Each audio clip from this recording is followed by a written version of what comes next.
La emoción más antigua y más intensa de la humanidad es el miedo.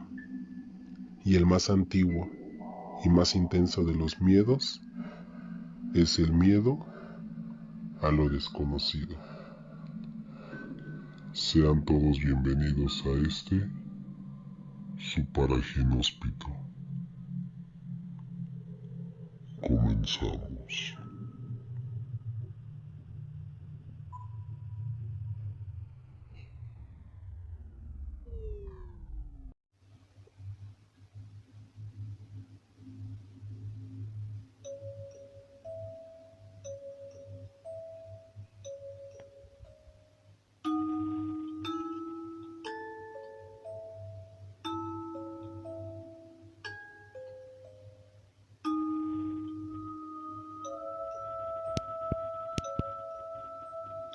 ¿Qué tal, amigos? Bienvenidos a esta nueva temporada de su paraginóspito. Espero estén de lo mejor, espero se encuentren muy bien. Y bueno, pues cuestiones personales, laborales, no había podido grabar nada más bien. Entonces, de hecho desde el mes pasado yo ya tenía todo listo. Ya tenía mis temas, la nueva imagen que espero sea de su agrado, espero que les guste. Y hasta apenas se pudo pues volver a grabar.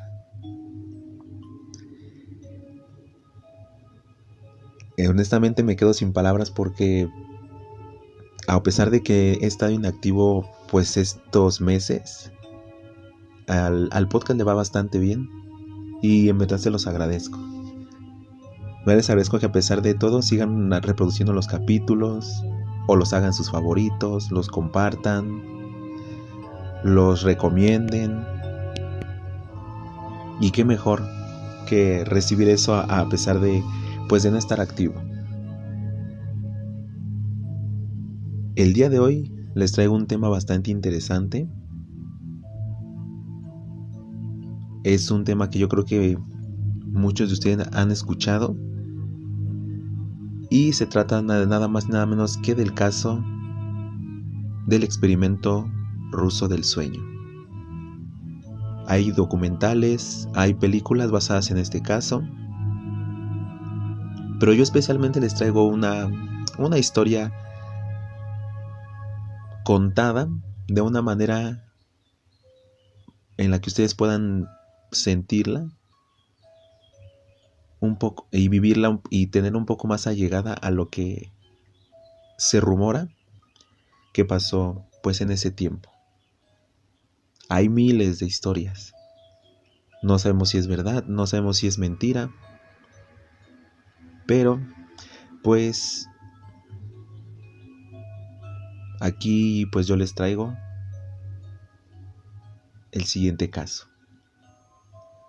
Así que, amigos, me da mucha alegría volver a decirles que tomen asiento, que se pongan cómodos, que apaguen las luces y que disfruten de su paraginóspito. Comenzamos.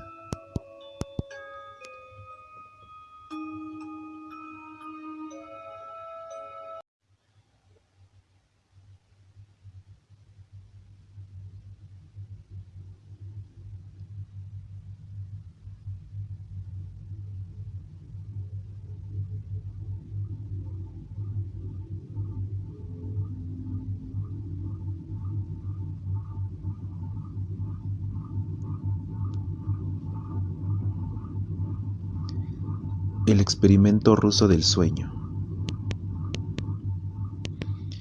Investigadores rusos a finales de los 40 mantuvieron a 5 personas despiertas por 15 días, utilizando un estimulante basado en gas. Los tuvieron encerrados en un ambiente sellado para monitorear cuidadosamente el uso de oxígeno, de manera que el gas no los matase, debido a las altas concentraciones de gas. Esto fue antes de que existiera el circuito cerrado, por lo que tuvieron que usar micrófonos y ventanas con grosor de 5 pulgadas para observar a los sujetos. El cuarto estaba lleno de libros, cobijas para dormir, pero ninguna cama, agua corriente, baño y la suficiente cantidad de comida para que los 5 sobrevivieran por un mes. Los sujetos de prueba eran prisioneros políticos y de guerra declarados enemigos del Estado durante la Segunda Guerra Mundial. Todo estuvo bien por los primeros 5 días. Los sujetos rara vez se quejaban después de que, falsamente, se les había prometido su libertad si aceptaban tomar parte de la prueba y no dormir por 30 días.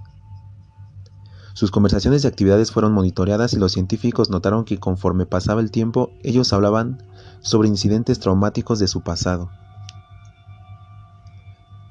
Después de 5 días, se empezaron a quejar de las circunstancias y eventos que los llevaron a donde estaban, y empezaron a demostrar paranoia severa.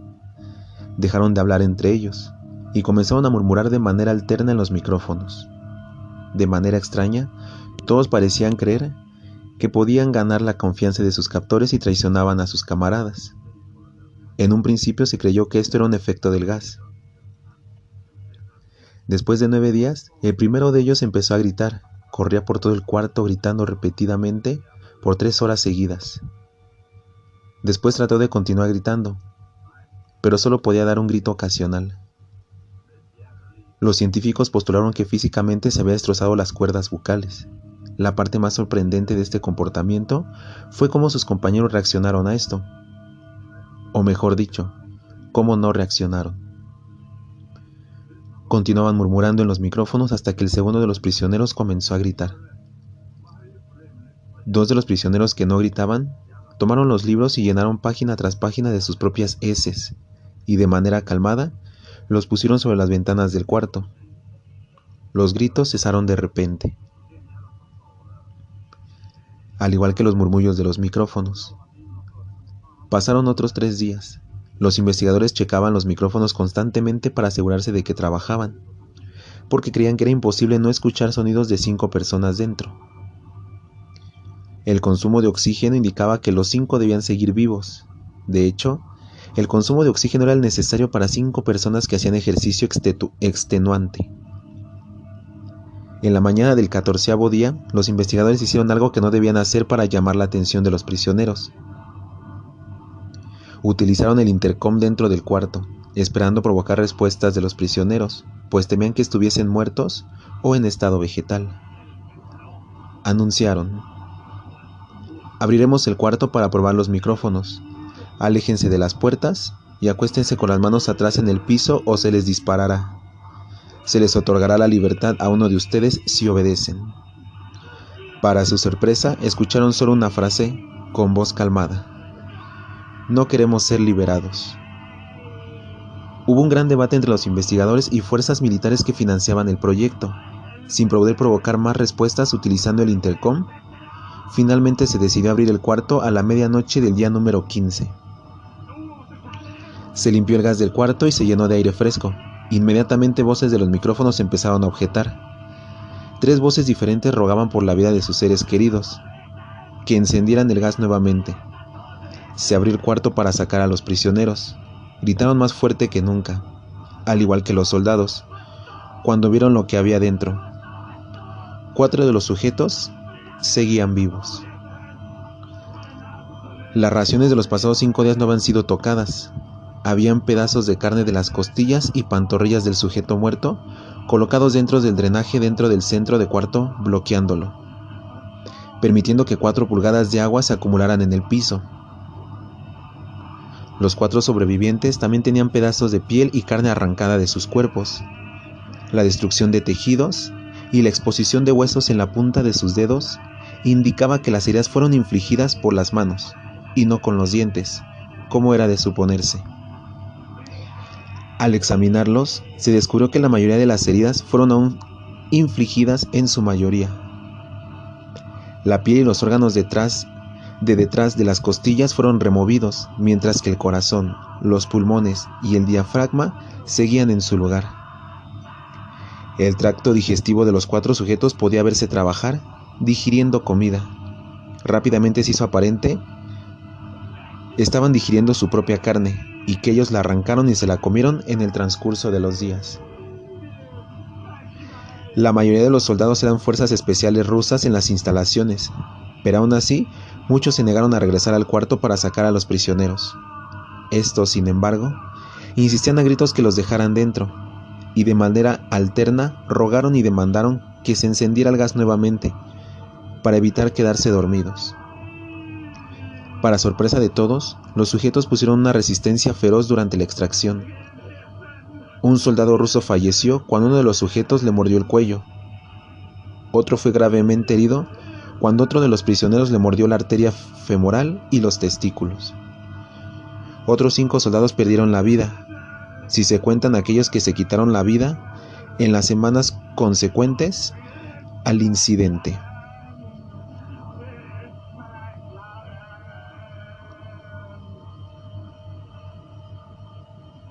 Durante la lucha, uno de los prisioneros dañó su brazo, sangrando de manera casi inmediata.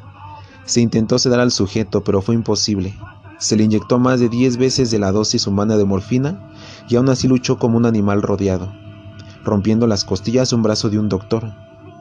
Se veía latir su corazón al máximo por 2 minutos completos, mientras se desangraba, y continuó gritando por más de 3 minutos, atacando a quien se le acercara, repitiendo la palabra más, una y otra vez, cada vez más débil,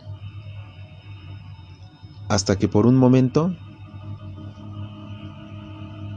cayó en silencio.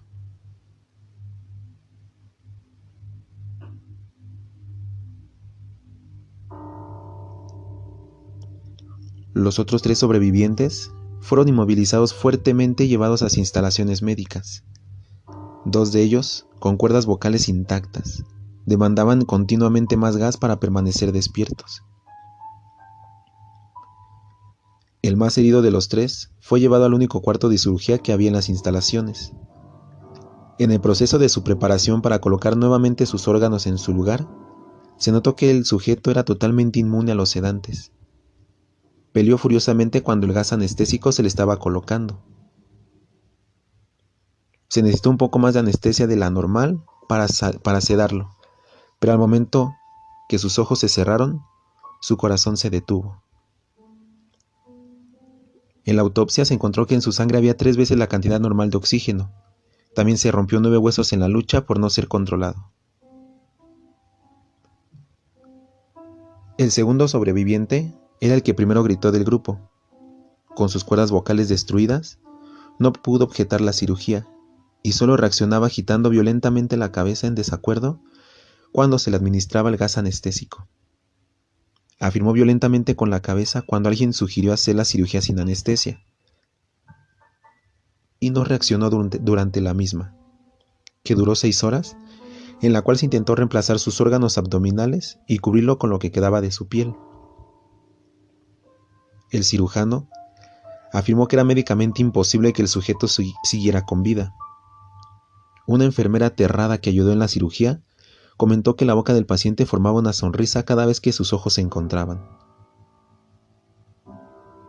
Cuando la cirugía terminó, el sujeto miró al cirujano y empezó a hacer sonidos fuertemente, como tratando de hablar. Asumiendo que esto era de gran importancia, el cirujano le entregó un papel y una pluma, para que el paciente pudiera comunicarse. «Sigue cortando», escribió. Se le hizo la misma cirugía sin anestesia a los otros 2 sujetos. Se les tuvo que inyectar un paralítico, pues ellos reían constantemente, y le era imposible realizar la operación al cirujano. Una vez paralizados, solo podían interactuar con sus ojos. En el momento en que pudieron hablar nuevamente, exigieron una vez más el gas estimulante.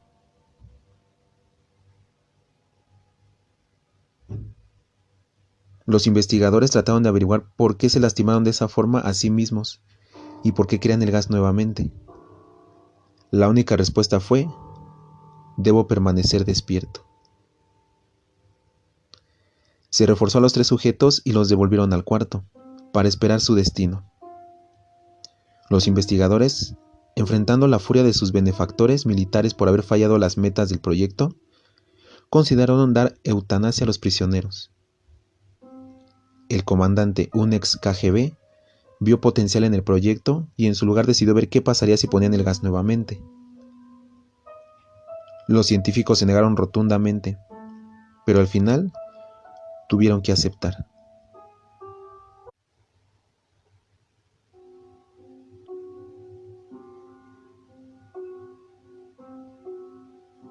En preparación para ser sellados nuevamente en el cuarto, los prisioneros fueron conectados a un monitor EEG. Para sorpresa de todos, los tres dejaron de pelear en el momento que se dieron cuenta que los regresarían al gas. En ese momento, era obvio que los tres estaban haciendo un gran esfuerzo por mantenerse despiertos. Uno de los prisioneros estaba murmurando una canción. El sujeto mudo peleaba con sus ataduras de piel, como si tratara de enfocarse en algo. El último sujeto mantenía su cabeza en la almohada y parpadeaba rápidamente, siendo este el primero al que se le puso el EEG. La mayoría de los investigadores monitoreaban sus ondas cerebrales con sorpresa. Eran normales la mayor parte del tiempo, aunque algunas veces aparecía una línea recta de manera inexplicable. Parecía que repetidamente sufrían de muerte cerebral. Mientras analizaban los datos, una enfermera notó que los ojos del sujeto se cerraron. Sus ondas cerebrales cambiaron inmediatamente por las de su sueño profundo. Luego se pusieron rectas y de manera simultánea, su corazón se detuvo. El único sujeto que quedaba que podía hablar comenzó a gritar para que lo encerraran en ese momento. Sus ondas cerebrales mostraban las líneas rectas del sujeto que acababa de morir por quedarse dormido. El comandante dio la orden de sellar el cuarto con los 2 prisioneros dentro, junto con 3 de los científicos. Uno de los 3 inmediatamente tomó un arma y abrió fuego contra el comandante, matándolo de un tiro entre los ojos. Después apuntó al prisionero mudo y le voló el cerebro. Apuntó al prisionero que quedaba vivo, mientras que los demás investigadores escaparon del cuarto. No me encerrarán con estas cosas, no contigo, le gritaba al prisionero que estaba atado al camastro. ¿Qué eres?, demandó. Necesito saber. El prisionero sonrió. ¿Tan fácilmente te has olvidado de mí?, el prisionero preguntó. Somos ustedes. Somos la locura que está encerrada en todos ustedes, rogando por libertad en cada momento de tu vida. Desde lo más profundo de tu mente animal, somos aquello de lo que te escondes en tu cama todas las noches. Somos lo que duermes y silencias y paralizas cuando te vas a tu cielo nocturno, donde no te podemos alcanzar. El investigador hizo una pausa, apuntó al corazón del prisionero y disparó. El EEG mostró una línea recta mientras el sujeto débilmente murmuró, casi tan libre.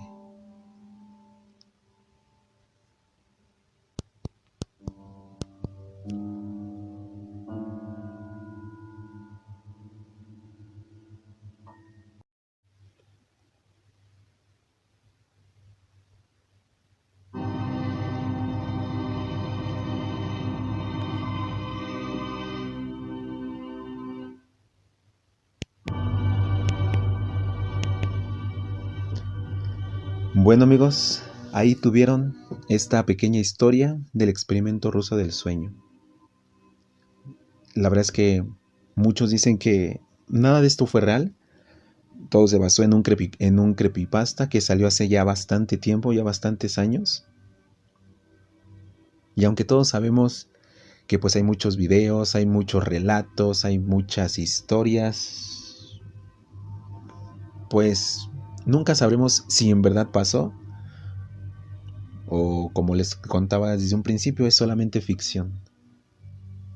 Aún así es un tema bastante interesante, es un tema que llama bastante la atención y es un tema que nos sigue sorprendiendo. Porque, seamos sinceros, el ser humano es capaz de todo y hacen hasta lo imposible por conseguir lo que quieren. Eso lo tenemos más que claro. Pero bueno, ahí tuvieron esta historia que espero les haya sido de su agrado. Muchas gracias por haber estado aquí. Muchas gracias por haberse tomado el tiempo de escucharme. Espero me ayuden a compartirlo, a recomendarlo para llegar a más personas. Y no olviden seguir este podcast en su plataforma favorita, ya sea en Spotify, Apple Podcast o en Google Podcast. Su apoyo, en verdad se los agradezco. Y nada, yo me paso a despedir, espero estén de lo mejor, espero se encuentren muy bien y próximamente les traeré un nuevo capítulo. Mi nombre es Andrés Sánchez, les deseo lo mejor en estos días y muchas gracias por haber estado aquí en este su paraje inhóspito. Nos vemos en la próxima.